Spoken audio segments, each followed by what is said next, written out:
ನಮಸ್ಕಾರ ವಿದ್ಯಾರ್ಥಿಗಳೇ, ಇಂದಿನ ತರಗತಿಗೆ ನಿಮ್ಮೆಲ್ಲರಿಗೂ ಸ್ವಾಗತ. Students, we are already studying about business policy. ವ್ಯವಹಾರ ನೀತಿಯ ಬಗ್ಗೆ ನಾವು ಈಗಾಗಲೇ ತಿಳಿದುಕೊಳ್ತಾ ಇದ್ದೇವೆ. ಈ ವ್ಯವಹಾರ ನೀತಿಯಲ್ಲಿ ಮತ್ತೊಂದು ಇಂಪಾರ್ಟೆಂಟ್ ಪ್ರಮುಖ ನೀತಿ ಅಂದರೆ ಹಣಕಾಸು ನೀತಿ, ದ್ಯಾಟ್ ಈಸ್ ಫೈನಾನ್ಷಿಯಲ್ ಪಾಲಿಸಿ. ಇವತ್ತು ನಾವು ಈ ಫೈನಾನ್ಷಿಯಲ್ ಪಾಲಿಸಿ ಬಗ್ಗೆ ತಿಳಿದುಕೊಳ್ಳೋಣ. Students, today we learn about financial policy. And in this class, we are going to discuss the meaning of financial policy, factors involved in this financial policy, and types of financial policy. Let us first understand what is financial policy.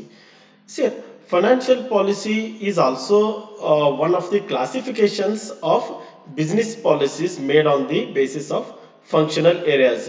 ಈಗಾಗಲೇ ನಾವು ಏನು ನೋಡ್ತಾ ಇದ್ದೇವೆ, ಈ ಬೇರೆ ಬೇರೆ wage policy ಇರ್ಬೋದು, employee development policy, ಈ labour policy, labour welfare policy, ಇದೇ ಥರ ಈ ಫೈನಾನ್ಷಿಯಲ್ ಪಾಲಿಸಿ ಕೂಡ ಒಂದು ವ್ಯವಹಾರ ನೀತಿಯ ಒಂದು ಪ್ರಕಾರ ಅಂತ ಹೇಳ್ಬೋದು. ಈ ಹಣಕಾಸು ನೀತಿ, ಈ ಫೈನಾನ್ಷಿಯಲ್ ಪಾಲಿಸಿ ಅಂದರೆ ಹಣಕಾಸು ನೀತಿ. So finance is the fundamental resource for starting and conducting of a business. ಯಾವುದೇ ಒಂದು ಸಂಸ್ಥೆ, ಒಂದು ಬಿಸ್ನೆಸ್, ಒಂದು ವ್ಯವಹಾರ ಮಾಡಲಿಕ್ಕೆ ಹಣಕಾಸು ಅಥವಾ ಬಂಡವಾಳ ಬಹಳ ಬಹಳ important. It's a fundamental resource and companies need finance to implement their strategies.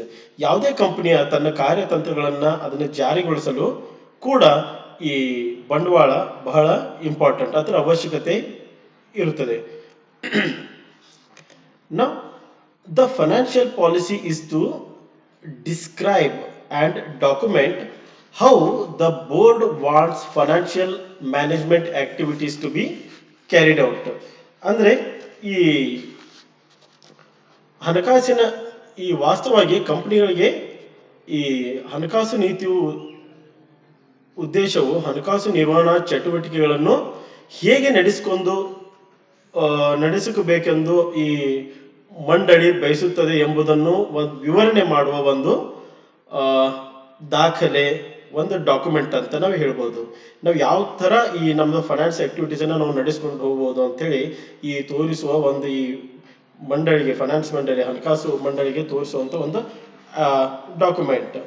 So the aim of this financial manager is the maximisation of owners wealth. ಇಲ್ಲಿ ಈ ಫೈನಾನ್ಸ್ ಮ್ಯಾನೇಜರ್ ಅವ್ರದ್ದು ಮೂಲ ಗುರಿ ಏನಿರುತ್ತೆ ಅಂದರೆ ಅಲ್ಲಿ ಮಾಲೀಕರ ಸಂಪತ್ತಿನ ವೃದ್ಧಿ ಮಾಡೋದು, to maximise owners wealth. And the major financial policy issues are generally the sources of finance and capital structure decisions and dividend policies. Now let us see what are the essential factors involved in financial policies. So ಈ ಹಣಕಾಸು ನೀತಿಯಲ್ಲಿ ಅಡಕವಾಗಿರುವ ಅಗತ್ಯ ಅಂಶಗಳು ಯಾವ್ಯಾವ ಅಂತೇಳಿ ನಾವಿಲ್ಲಿ ತಿಳಿದುಕೊಳ್ಳೋಣ. It may be acquiring capital, reducing cost of capital, making complex investment decisions through capital budgeting, financing and dividend decisions, capital structure, working capital strategies in terms of accounts receivables, inventory, cash management, and like this. Let us see one by one in detail about these factors. First one is acquiring capital, ಅಂದರೆ ಬಂಡವಾಳವನ್ನು ಸಂಗ್ರಹಿಸುವುದು. Capital can be equity capital and loan capital or debt capital. Equity capital provides security and free from paying interest and also it's free from any financial risk. But debt capital requires the payment of fixed interest regularly. Therefore, companies prefer to have both equity capital and debt capital.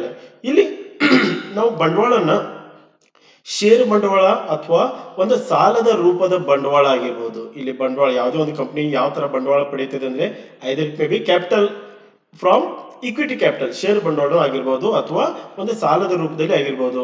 ಇಲ್ಲಿ ಏನಾಗುತ್ತೆ ಅಂದ್ರೆ, ನೀವು share ಬಂಡವಾಳದಲ್ಲಿ ಒಂದು share ಮುಖಾಂತರ ಒಂದು ಬಂಡವಾಳನ ಸಂಗ್ರಹಿಸಿದ್ರೆ ಇಲ್ಲಿ ನಾವು ರೆಗ್ಯುಲರ್ಲಿ ಇಷ್ಟು ನಾವು ಬಡ್ಡಿಯನ್ನು ಕೊಡಬೇಕಾದಂತ ಯಾವುದೇ ಒಂದು ಜವಾಬ್ದಾರಿ ಇರೋದಿಲ್ಲ. ಬಟ್ ಈ ಡೆಟ್ ಕ್ಯಾಪಿಟಲ್, ಸಾಲದ ರೂಪದಲ್ಲಿ ನಾವು ಏನಾದರೂ ಬಂಡವಾಳ ಕಲೆಕ್ಟ್ ಮಾಡಿದ್ರೆ we have to pay fix regular interest. So in companies they will prefer a proper mixer of both. ಈ ಎರಡೂ ಕೂಡ ಬಯಸ್ತಿದೆ ಕಂಪನಿ, ಇಕ್ವಿಟಿ ಕ್ಯಾಪಿಟಲ್ ಕೂಡ ಸೊ ಅಂಡ್ ಸಾಲದ ರೂಪವಾಗಿ ಕೂಡ. That is acquiring how company will acquire the capital. And second important factor is capital structure decisions. The capital structure decisions are concerned with optimum mix of equity capital and debt capital. ಅಂದ್ರೆ ಈ ಬಂಡವಾಳ ರಚನೆಯ ನಿರ್ಧಾರಗಳು, usually ಬಂಡವಾಳ ರಚನೆ ನಿರ್ಧಾರಗಳು ಷೇರು ಬಂಡವಾಳ ಮತ್ತು ಸಾಲದ ಬಂಡವಾಳ, ಈ ಸಾಲದ ರೂಪದ ಬಂಡವಾಳ ಇವುಗಳ ಒಂದು ಅತ್ಯುತ್ತಮ ಮಿಶ್ರಣ, ಅತ್ಯುತ್ತಮ ಒಂದು ಸಂಯೋಜನೆಗೆ ಸಂಬಂಧಿಸಿರುತ್ತದೆ. ನೀವು ಯಾವ ತರ, ನಾನು ಈಗ ಸಪೋಸ್ ನಮ್ಗೆ ಎಷ್ಟು ಒಂದು 100 crore ಕ್ಯಾಪಿಟಲ್ ಬೇಕಾದಾಗ ನಾನು ಎಷ್ಟು ಶೇರ್ ಮುಖಾಂತರ ಬಂಡವಾಳನ ಪಡಿಬಹುದು ಅಥವಾ ಸಾಲದ ರೂಪದಲ್ಲಿ ಎಷ್ಟು ಪಡಿಬಹುದು, ಈ ಎರಡರ ಒಂದು ಅತ್ಯುತ್ತಮ ಸಂಯೋಜನೆ, ದಟ್ ಈಸ್ ಕ್ಯಾಪಿಟಲ್ ಸ್ಟ್ರಕ್ಚರ್. ಎರಡರ ಸಂಯೋಜನೆ ಯಾವ ತರ ಇರಬೇಕಂತ ತೆಗೆದುಕೊಳ್ಳುವ ನಿರ್ಧಾರ ಇದಾಗಿರ್ತದೆ. And third one is dividend policy. The policy regarding the proportion of profit to be distributed to shareholders as dividend and the proportion of the profit to be retained in company as a reserves in crucial is the one crucial one. ಇಲ್ಲೇನಾಗತ್ತೆ ಅಂದ್ರೆ ಇದು ಲಾಭಾಂಶ ನೀತಿ.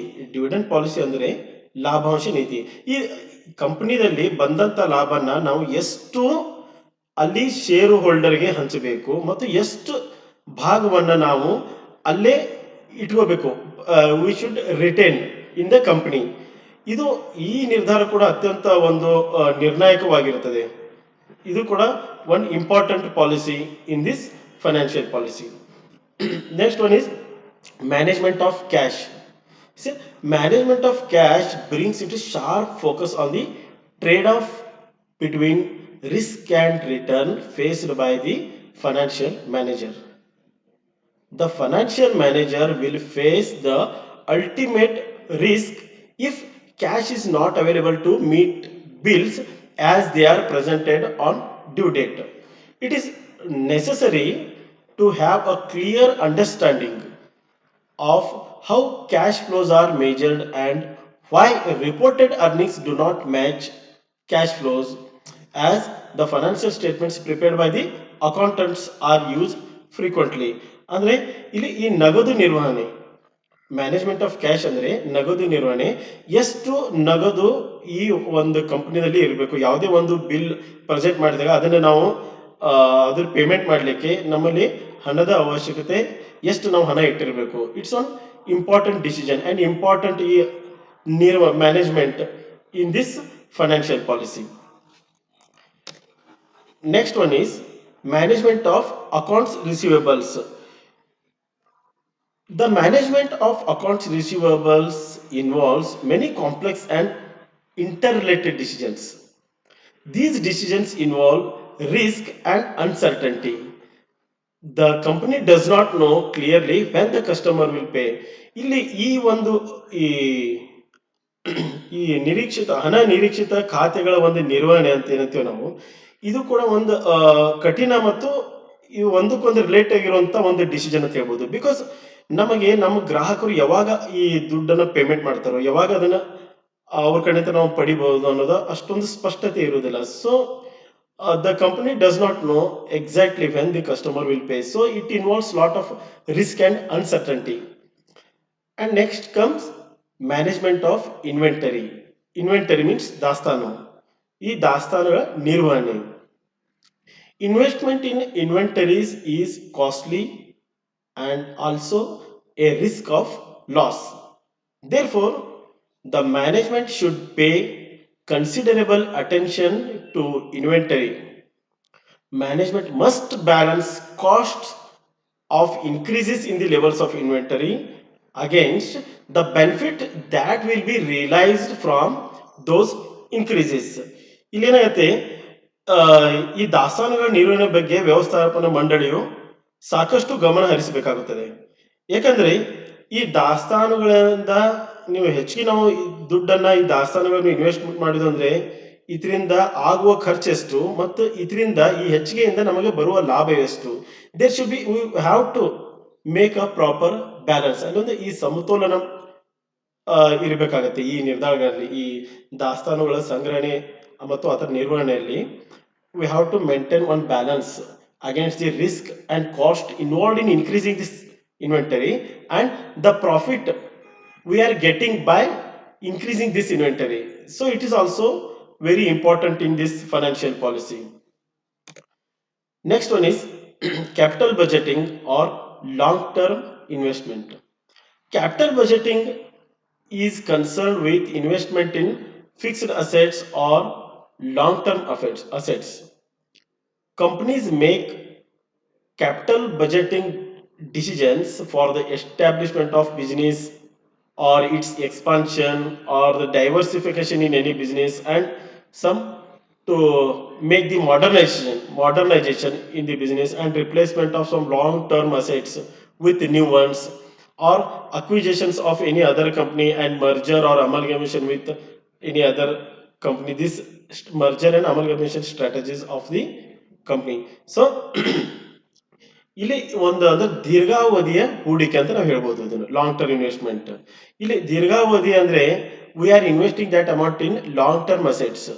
ಅಂದ್ರೆ usually ಈ ನಿರ್ಧಾರಗಳಲ್ಲಿ ನಾವು ಯಾವಾಗ ಇದನ್ನ ಈ ತರ ನಿರ್ಧಾರ ಅಂತ ಸಂದರ್ಭ ಬರುತ್ತೆ ಅಂದ್ರೆ ಯಾವುದೋ ಇರುವಂತ ಬಿಸ್ನೆಸ್ ಅನ್ನ if you want to expand, ಅದನ್ನ ಹೆಚ್ಚಿಗೆ ಮಾಡಬೇಕು, ವಿಸ್ತಾರ ಮಾಡಬೇಕು, ಅಥವಾ ಅದರಲ್ಲಿ ಏನಾದ್ರೂ ಒಂದು ವೈವಿಧ್ಯತೆಯನ್ನು ತರಬೇಕಂದ್ರೆ, ಅಥವಾ ಅದರಲ್ಲಿ ಸುಧಾರಣೆ ಮಾಡಿ ಒಂದು ಮಾಡರ್ನೈಸೇಷನ್ ಮಾಡಲಿಕ್ಕೆ, ಅಥವಾ ಇರುವಂತ ಲಾಂಗ್ ಟರ್ಮ್ ಓಲ್ಡ್ ಅಸೆಟ್ಸ್ ಅನ್ನ ರಿಪ್ಲೇಸ್ ಮಾಡಿ ಹೊಸದ್ರಿಂದ ಹಳೆಯವನ್ನ ರಿಪ್ಲೇಸ್ ಮಾಡಲಿಕ್ಕೆ, ಅಥವಾ ಬೇರೆ ಕಂಪ್ನಿ ಅಕ್ವಿಸಿಷನ್ ಅಥವಾ ಬೇರೆ ಒಂದು ಕಾರ್ಯತಂತ್ರಗಳು, ಈ either for the merger or amalgamation of the company. And the last one important factor involved in this financial policy is sources of finance. ಈ ಬಂಡವಾಳದ ಮೂಲ ಅಂತ ಹೇಳ್ಬೋದು, ಈ ಹಣಕಾಸಿನ ಮೂಲಗಳು. ನಾವು ಈ ಹಣಕಾಸನ್ನು ಎಲ್ಲಿಂದ ಪಡಿಬಹುದು? What are the main sources of this finance? So strategy implementation, ಯಾವುದೇ ಒಂದು ಕಾರ್ಯತಂತ್ರ ಅದನ್ನು ಜಾರಿಗೆ ತರಬೇಕಂದ್ರೆ that strategy implementation fundamentally requires financial resources. ಅಂದ್ರೆ ಹಣ ಅತ್ಯಂತ ಅವಶ್ಯಕತೆ. ನೀವು ಯಾವುದೇ ಒಂದು ಕಾರ್ಯತಂತ್ರವನ್ನು ಜಾರಿಗೆ ತರಬೇಕಂದ್ರೆ ಹಣಕಾಸಿನ ಅವಶ್ಯಕತೆ ತುಂಬಾ ಅವಶ್ಯಕವಾಗಿರ್ತದೆ. The management should take steps to procure finance.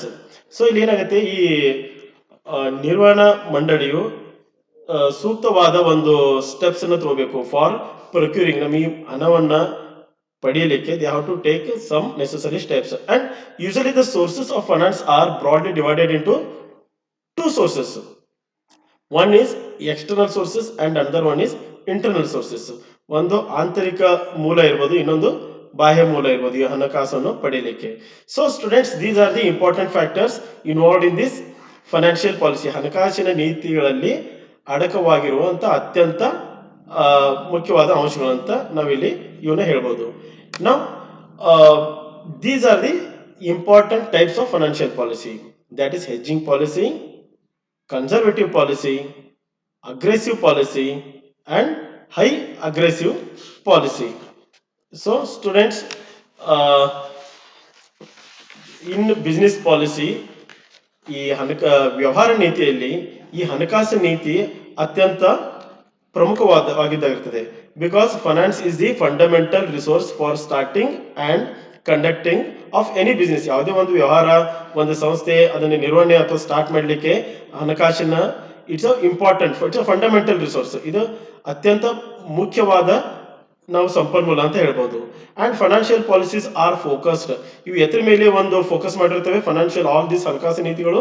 These are focused on how you acquire this capital and how you reduce the cost of capital. ಈ ಬಂಡವಾಳವನ್ನು ಹಣಕಾಸನ್ನು ನಾವು ಕಲೆಕ್ಟ್ ಮಾಡಲಿಕ್ಕೆ ಎಷ್ಟು ವೆಚ್ಚವನ್ನು ಕಡಿಮೆ ವೆಚ್ಚದಲ್ಲಿ ನಾವು ಯಾವ ತರ ಕಲೆಕ್ಟ್ ಮಾಡ್ಬೋದು. And making some complex investment decisions through capital budgeting, financing and decisions, and capital structure, working capital strategies in terms of accounts receivables, inventory, cash management, etc. The ultimate aim of the financial manager is maximization of owner's wealth.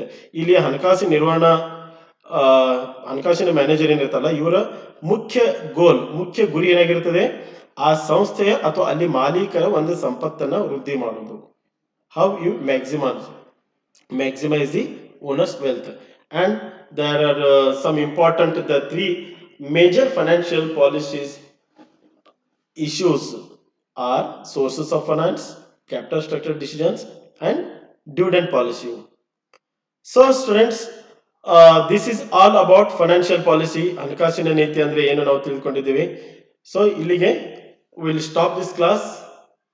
Hope you all understood about this financial policy.